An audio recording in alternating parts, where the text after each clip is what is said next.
Faire des gros multiples sur les mêmes coins, c'est ce qu'énormément d'entre vous cherchent à faire. Et ça fait maintenant des mois que j'en trade et aujourd'hui je vais vous présenter les meilleures techniques qui vous permettront de faire des gros multiples pendant ce bull run. Dans cette vidéo ça sera un petit peu différent de la dernière parce que je vais pas vous montrer des techniques à proprement parler, c'est-à-dire comment traquer des wallets, etc. Mais je vais plutôt revenir à la base qui est fondamentale pour moi pour faire de l'argent. Comme vous le savez, il y a quelques jours, j'ai ouvert mon canal Telegram communautaire. On est déjà plus de 159 membres dedans et j'ai pu répondre à des centaines de questions. Et j'ai donc remarqué que la plupart des personnes me posaient beaucoup de questions par rapport à Solana, Ethereum, etc. Et du coup, je vais essayer de vous aiguiller un petit peu dans cette vidéo. Et donc, je vais vous dévoiler la stratégie que j'adopterai si je recommencerai les mêmes coins. Donc, premièrement, pour ceux qui ne savent pas, il y a plusieurs blockchains qui existent. La plupart d'entre vous, vous faites du trading de meme coin Solana, mais il y a un gros problème avec les meme coins Solana. Et il y a des alternatives qui vous permettront de faire bien plus de sous. Et c'est donc le but de cette vidéo. Je vais vous expliquer les différentes blockchains où vous pouvez trader des meme coins et où est-ce qu'il est le plus simple de faire de l'argent. Je vais également vous expliquer les caractéristiques de chaque blockchain. Par exemple, j'avais donné un call dans mon canal sur Bozo, un call Ethereum, et il y avait des gens qui ne savaient pas ce que c'était le clog et pas mal de choses comme ça. Donc voilà, n'hésitez pas à rester jusqu'à la fin, vous allez trouver des réponses aux questions que vous m'avez posées et les questions que les autres personnes m'ont posées. Si vous ne m'en avez pas posé, ça peut également répondre à des questions que vous vous posez. Donc restez bien jusqu'à la fin de la vidéo, n'oubliez pas de liker et abonnez-vous, rejoignez mon canal Telegram, vous avez également le canal communautaire, il y a pas mal de calls qui sont faits, il y a des gros multiples qui ont été donnés déjà. Par exemple, hier je vous avais donné un petit call qui a fait un petit x10, j'avais call Novaye à 17 000 de market cap et il est monté à plus de 160 000 et pourtant c'est que le début du projet. Donc si tu ne veux pas louper le prochain, rejoins mon canal. Juste avant de commencer à parler des blockchains, je vous conseille d'utiliser le bot Maestro pour trade les mêmes coins car c'est le seul bot qui permet d'acheter sur toutes les blockchains en même temps depuis le même endroit. Avec les autres vous devez avoir 10 000 bots Telegram et c'est super chiant. Donc vous avez le lien vers Maestro bot dans la description et vous avez également le lien vers ma vidéo YouTube tuto de Maestro dans les commentaires. Donc maintenant pour commencer on va parler de la blockchain Solana. La plupart d'entre vous vous faites du trading de meme coin Solana. Donc je vais vous dire les avantages et les inconvénients de cette blockchain et quelles sont les solutions pour faire plus de sous. Donc déjà il faut savoir que la blockchain Solana c'est la plus connue. Quand vous avez tous commencé les mêmes coins, c'est où vous avez commencé? Bah sur Solana. Moi-même c'est sur Solana que j'ai commencé. Le problème de Solana c'est que vu que c'est très connu, en fait il y a tous les débutants qui arrivent sur Solana. Et donc il y a un problème avec ça, c'est que vu qu'on a tous les débutants qui sont sur Solana, la plupart des débutants ont du mal à gérer leurs émotions et c'est donc pour ça que sur Solana on a quelque chose qui est très connu, ce sont les jitters. En gros ça veut dire quoi? Ça veut dire que sur une charte, quand vous allez avoir une grosse vente, tous les gens ils vont vendre parce qu'ils vont stresser et ça va faire baisser le coin énormément. Et ça c'est un phénomène qu'il y a sur Solana et je vais vous expliquer pourquoi il y a ce phénomène et est-ce qu'il y est sur les autres blockchains. Donc déjà il faut savoir que sur Solana pour acheter un meme coin vous avez moins d'1$ de frais, donc c'est vraiment rien du tout et il n'y a pas beaucoup de barrières à l'entrée, c'est à dire que même les gens qui commencent avec 10$, ils vont pouvoir acheter des meme coins Solana sans trop de difficultés et donc pour les petites sommes et les débutants c'est parfait. Maintenant le problème avec ces débutants c'est que les débutants ne savent pas hold, ils ne savent pas tenir une position, ne savent pas gérer leurs émotions et ne comprennent pas forcément quelque chose à la charte et donc sur un petit meme coin dès qu'il va y avoir des grosses ventes ils vont avoir peur, ils vont se dire ouais ça va à zéro et ils vont vendre, ce qui fait que alors que ça pouvait juste range un petit peu ça va surtout crash. Donc en gros Solana si vous voulez c'est bien pour débuter parce qu'il n'y a pas beaucoup de taxes mais le problème c'est que c'est plus dur notamment à cause de ça, à cause des jitters. Ensuite c'est aussi dur parce que Solana quand vous commencez vous voyez des coins qui explosent, vous allez dire ok j'achète, mais en fait sur Solana il y a des coins qui explosent alors qu'ils n'ont aucun sens. Vous pouvez avoir un rouleau de papier toilette qui monte à 1 million de market cap mais c'est clairement surestimé et les gens qui vont débuter et qui vont voir un même coin à 1 million de market cap d'un papier toilette vont se dire ouais ça va exploser, ils vont acheter mais en fait vu que le coin sera surévalué il va très vite redescendre et vous allez perdre de l'argent. Étant donné qu'il y a aussi beaucoup de volume sur Solana, c'est une des blockchains avec le plus de volume, il y a tout et n'importe quoi qui monte en market cap et donc comme il y a tout et n'importe quoi qui monte en market cap, quand vous voyez n'importe quoi qui est super haut c'est sûr que ça va énormément baisser dès que ça va commencer à sell. Donc en fait derrière la plupart des meme coins Solana il y a peu de logique, il y a n'importe quoi qui va monter et c'est moins qualitatif et vu que ça a besoin d'être moins qualitatif pour péter, on a justement des développeurs qui sont moins expérimentés derrière ces coins, ce qui fait qu'ils ne savent pas gérer et c'est ça aussi qui fait que la volatilité est énorme et que justement ils peuvent très vite monter mais très vite descendre. Donc pour faire un petit bilan de Solana c'est très bien pour débuter, pas beaucoup de taxes à l'entrée. Le problème c'est que vu qu'il n'y a pas beaucoup de taxes à l'entrée, il y a tous les débutants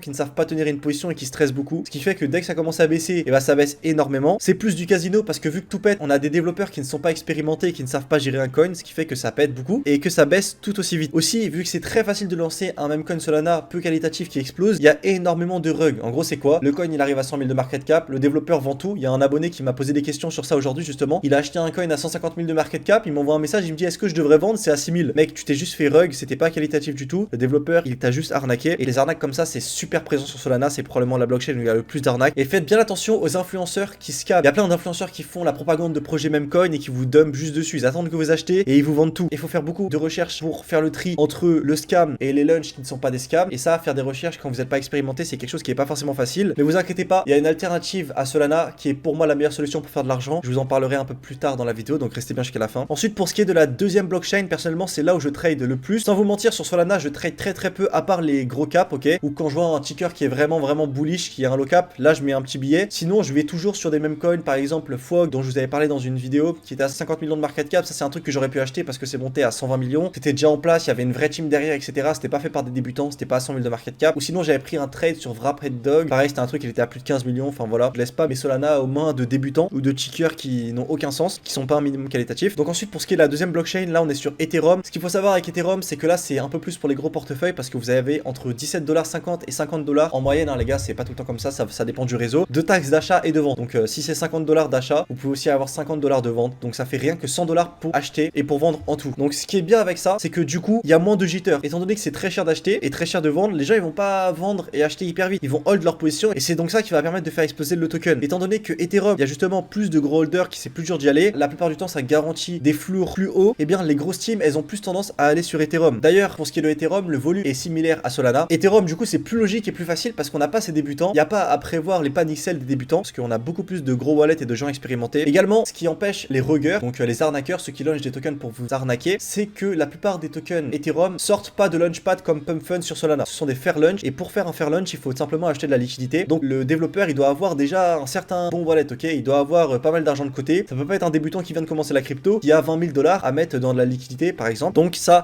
limite les rugs, même s'il y en a toujours sur Ethereum. Et c'est donc pour ça que une fois que vous avez fait de l'argent avec Solana, je vous conseille de partir sur Ethereum. Personnellement, moi, j'ai fait beaucoup plus d'argent sur Ethereum que sur Solana. Donc pour faire un petit résumé de la blockchain Ethereum, plus de barrières à l'entrée au niveau des frais pour acheter et pour vendre, moins de jitter, un volume similaire à Solana, c'est plus logique et plus facile. Il y a des tokens qui sont plus qualitatifs, vous n'allez pas avoir un papier toilette monté à 1 million de market cap. C'est une blockchain où les gens hold, plus que Solana où c'est connu pour les jitters. Et donc là, vous vous demandez probablement comment je vais faire si Solana, il y a des jitters de partout, que ça n'a aucun sens, qu'en fait c'est bien pour débuter mais que c'est très dur, plus dur qu'Ethereum, alors que Ethereum en fait je pourrais y aller mais j'ai pas assez d'argent. Mais vous inquiétez pas, si vous ne savez pas comment faire le choix entre Ethereum et Solana, il y a une blockchain qui existe et qui est justement pour moi le parfait mélange entre les deux. C'est d'ailleurs la blockchain où j'ai commencé qui s'appelle Base. Base en fait c'est une blockchain qui est le parfait mélange et je vais vous expliquer pourquoi. Déjà premièrement, Base, vous achetez avec de l'Ethereum mais pas de l'Ethereum ERC20, donc l'Ethereum du réseau Ethereum avec 20$ de taxes, c'est de l'Ethereum qui est sur le réseau Base. Et donc sur ce réseau, vous avez beaucoup moins de frais d'achat. Vous avez comme Solana à peu près 50 centimes pour acheter, 50 centimes pour vendre. Donc avec 10$ vous pouvez commencer. Le seul problème c'est que c'est moins connu des débutants. Du coup il y a un peu moins de volume, enfin même il y a beaucoup moins de volume, mais quand l'Ethereum va remonter, ça sera pour moi la blockchain où il y aura le plus d'argent à faire. C'est là où j'ai commencé après Solana et c'est là où j'ai commencé à faire de l'argent. Sur Solana, quand j'ai commencé, j'ai toujours été en perte et j'ai tout récupéré sur Base. Étant donné que c'est moins connu, il faut quand même avoir un minimum d'expérience pour aller sur Base. Donc on n'a pas les jitters de Solana, on a des jitters plus que Ethereum, mais moins que Solana. Donc c'est le parfait entre les deux. C'est plus logique et plus facile. On n'a pas un launchpad cancer comme Pump Fun avec 10 000 trucs qui sortent chaque minute. On a plus de launch qualitatif. C'est le parfait mélange pour les tickers entre Ethereum et entre Solana. Il y a moins de scams du coup. Le launchpad est plus utilisé et du coup le seul truc c'est qu'il y a moins de volume. Donc pour moi c'est clairement le parfait mélange. Là après justement le call que je vous avais fait dans mon Telegram c'était un call sur Nova EA, un call qui est du coup sur Base. Et comme vous pouvez le voir c'est passé de 17 000 de market cap à 170 000. Donc moi je vous le dis, quand vous avez 50 centimes pour acheter, c'est pas pareil que quand je vous ai call Bozo où vous aviez 30$ pour acheter. Enfin l'abonné qui a mis 100$ et qui s'est retrouvé avec 30$ pour acheter, 30$ pour vendre, il a eu du mal à faire du bénéfice, il est peut-être sorti en profit de 10$, alors que sur Base c'est bien plus simple. Ensuite je vais finir par la dernière blockchain dont je vais vous parler, qui est pas forcément une blockchain où je vous conseille d'aller, mais c'est une blockchain qui illustre bien ce qui peut arriver sur la blockchain. Donc je parle de la blockchain Tron. Ok, on a une grosse hype avec les meme coins Tron, elle a duré à peu près 1 ou 2 mois. Bon, il y a encore quelques gros meme coins Tron comme Sundog, et moi personnellement j'ai une petite position sur T4, et Tron c'est l'exemple parfait qu'une blockchain du jour au lendemain elle peut être hype pour les meme coins, et donc c'est super important de rester à l'affût sur l'actualité des meme coins. Et justement pour vous aider à ça, n'hésitez pas à rejoindre mon canal Telegram qui sera en description. Dès qu'il y a une nouvelle blockchain qui arrive, je vous en parle. Par exemple je vous ai partagé le bot suisse, c'est peut-être une hype qui va arriver dans les prochaines semaines, dans les prochains mois, mais au moins si ça arrive vous serez prêts. Et sur ce genre de nouvelle hype, quand vous êtes les premiers à vous y intéresser, c'est là où vous pouvez faire le plus d'argent. En tout cas j'espère que la vidéo vous aura plu, n'oubliez pas liker, abonnez-vous, c'est super important. Si vous avez la moindre question, venez dans le canal Telegram communautaire me les poser. En tout cas j'espère que la vidéo vous aura plu. Bref, c'était Kinder, allez ciao les mecs.